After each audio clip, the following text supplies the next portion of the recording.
Hello tout le monde, c'est Gwen et on se retrouve aujourd'hui dans une nouvelle vidéo parfum. Et c'est en fait la nouvelle partie des nouveaux parfums 2023. J'ai été obligée d'en faire une deuxième puisque les marques de parfums n'arrêtent pas d'en sortir. Et du coup on est reparti aujourd'hui pour 5 nouveaux parfums de ce début 2023. C'est juste le mois de janvier, donc je ne sais pas ce que l'année nous réserve, mais à mon avis on va être enseveli de nouveautés. C'est pas pour me déplaire, je suis hyper contente de vous en proposer encore 5 nouveaux aujourd'hui. Donc sans plus tarder, on va commencer de suite. Et je peux d'ores et déjà vous dire que le maître mot de cette vidéo, ça va être la vanille. On le retrouve dans quasiment tous les parfums que je vais vous présenter aujourd'hui. Donc c'est parti pour le numéro 1. Du coup, pour le premier parfum de cette vidéo, on ne déroge pas à la règle de la vidéo précédente, puisque c'est encore un parfum qui existe déjà, que l'on connaît, qui est connu et mondialement reconnu, qui a déjà plusieurs dérivés, plusieurs variantes, mais ils nous en sortent encore un nouveau en ce début d'année 2023. Il s'agit du parfum Black Opium d'Yves Saint Laurent.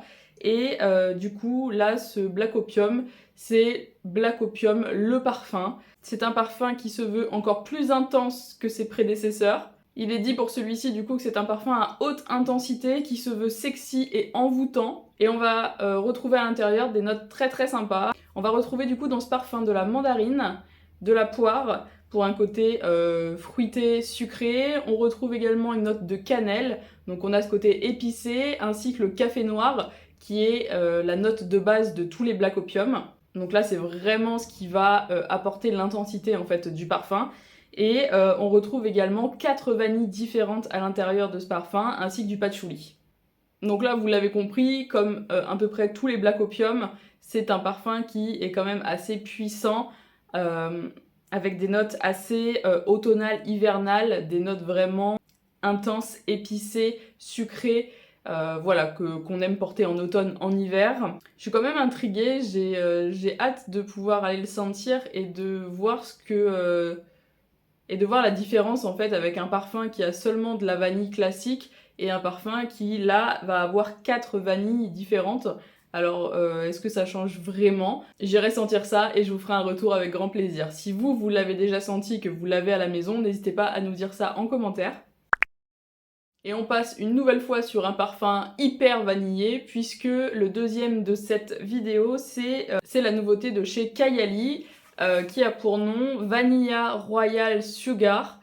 Il existe déjà une gamme de parfums vanillés chez Kayali, mais là, comme ils le précisent dans leur description, on est vraiment sur le joyau de la couronne, vraiment la crème de la crème de leur parfum vanillé.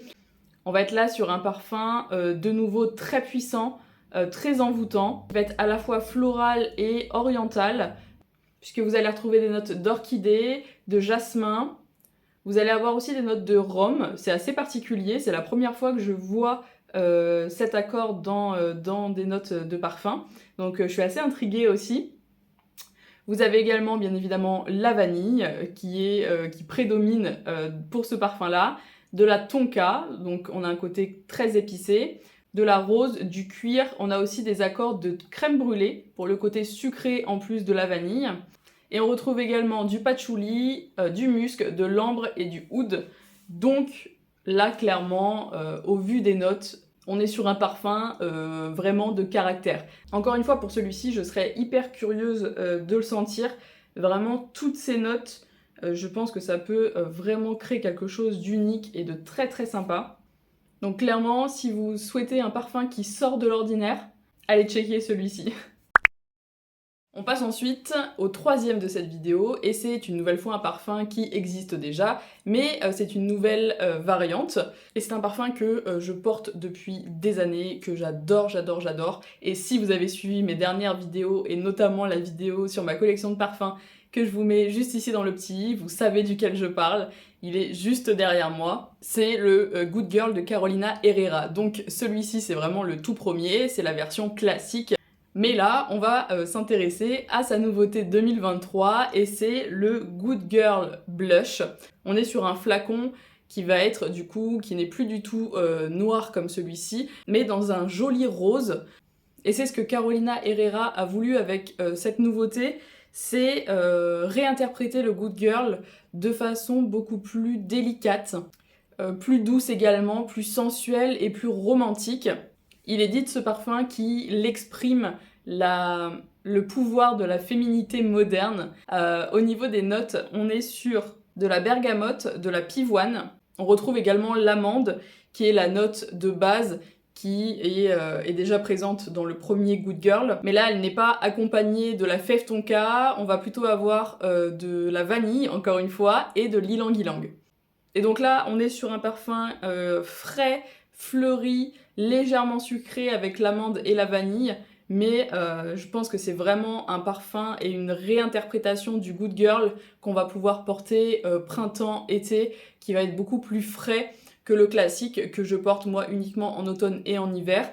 Mais je suis déjà 100% conquise alors que c'est juste noté sur le papier pour le moment. Je l'ai pas encore senti mais je sais déjà qu'il va me plaire. En tout cas, je mets beaucoup d'espoir sur ce parfum. Un quatrième parfum à base de vanille également, on change pas une équipe qui gagne. Cette fois-ci, on va se diriger chez Nina Ricci. Et oui, déjà en 2022, ils nous ont proposé une nouvelle version de la pomme, qui était le Nina Fleur, avec la fleur d'oranger, un parfum très estival et très frais. Et ils reviennent en ce début d'année 2023 avec le Nina Nature, avec, comme vous pouvez le constater, un très très beau flacon vert opaline pastel, qui représente selon eux la pomme cueillie à la rosée du matin. D'ailleurs, vu qu'on parle du flacon, petite information, c'est un flacon en verre qui est conçu avec 20% de verre recyclé et qui est 100% recyclable. En ce qui concerne le parfum en lui-même, c'est un parfum qui est clean, vegan et à 91% d'ingrédients d'origine naturelle. Encore une fois, comme le Nina Fleur, on est sur quelque chose de vegan et à base d'ingrédients d'origine naturelle, donc c'est une très bonne chose encore une fois pour Nina Ricci. Et comme je vous disais tout à l'heure, vous avez encore une note de vanille dans ce parfum, mais pas seulement, on retrouve toujours la pomme et le citron, qui sont les notes qu'on retrouve dans tous les parfums Nina Ricci en forme de pomme en tout cas, accompagné de muguet, de jasmin et de musc blanc. Donc de nouveau, on va être sur quelque chose de très frais, fruité, acidulé et vraiment très très agréable pour les saisons printanières estivales qui arrivent. Et je sais pas vous, mais moi je suis très rarement déçue par les parfums Nina Ricci. Donc voilà, très hâte encore une fois de sentir celui-ci. Pour ce cinquième et dernier parfum de la vidéo, c'est Dolce & Gabbana qui nous propose sa nouveauté. Il s'agit donc du Q by Dolce & Gabbana. Le Q pour Queen, puisqu'il existe déjà le K pour homme, donc le K pour King, et donc là ils ont sorti la version féminine. Un parfum qui met en lumière la féminité, les reines modernes, puissantes et raffinées, et donc voilà, complètement raccord avec le nom ainsi que le flaconnage. L'inspiration pour ce parfum, ça a été la passion, l'amour et l'énergie. Et ça se reflète vraiment, que ce soit dans le flacon ou dans les notes du parfum. D'ailleurs, on y vient. Au niveau des notes, du coup, comme beaucoup de parfums Dolce & Gabbana, vous trouvez le citron de Sicile ainsi que de l'orange. Donc on a vraiment ce côté peps, énergisant, acidulé et frais du fruit. Vous avez également du jasmin, accompagné de cerises, donc c'est aussi ce qui va donner ce côté rosé au parfum et qui va très bien avec le thème de l'amour et de la passion. Et vous allez retrouver du bois de cèdre et du musc. C'est encore 5 nouveaux parfums que j'ai hâte de découvrir. Donc là, clairement, vous allez forcément trouver votre bonheur. Vous avez l'embarras du choix, il y a de quoi faire. Et comme je vous disais, on n'est qu'au mois de janvier. Donc je sais pas ce qui nous prépare pour les autres mois à venir. Mais déjà là, y a de quoi faire. On a, avec l'ancienne vidéo et celle-ci aujourd'hui, vous avez 10 pépites pour ce début d'année. J'espère que parmi ces 10, il y en a quand même au moins un qui vous a plu, qui vous a intrigué et qui vous donne envie de vous le procurer. Si c'est le cas, n'hésitez pas à me le dire en commentaire. Moi, clairement, vous le savez déjà, c'est le Good Girl de Carolina Herrera, ça c'est sûr et certain. Et après, pareil, pour la saison printemps-été, j'ai bien envie de découvrir le Dolce & Gabbana et le Nina Ricci qui vont être vraiment plus frais, fleuris, pour les saisons à venir, puisque le Kayali et le Yves Saint Laurent par exemple vont être deux parfums beaucoup plus... qui se portent beaucoup plus en hiver selon moi. Donc voilà, là je me dirigerai un peu plus sur les parfums fleuris, fruités, estivales que sur le reste. Mais c'est vraiment 5 très bons parfums qui nous ont été proposés encore aujourd'hui. Voilà pour cette vidéo, j'espère qu'elle vous a plu et nous on se retrouve très vite pour une prochaine. Salut!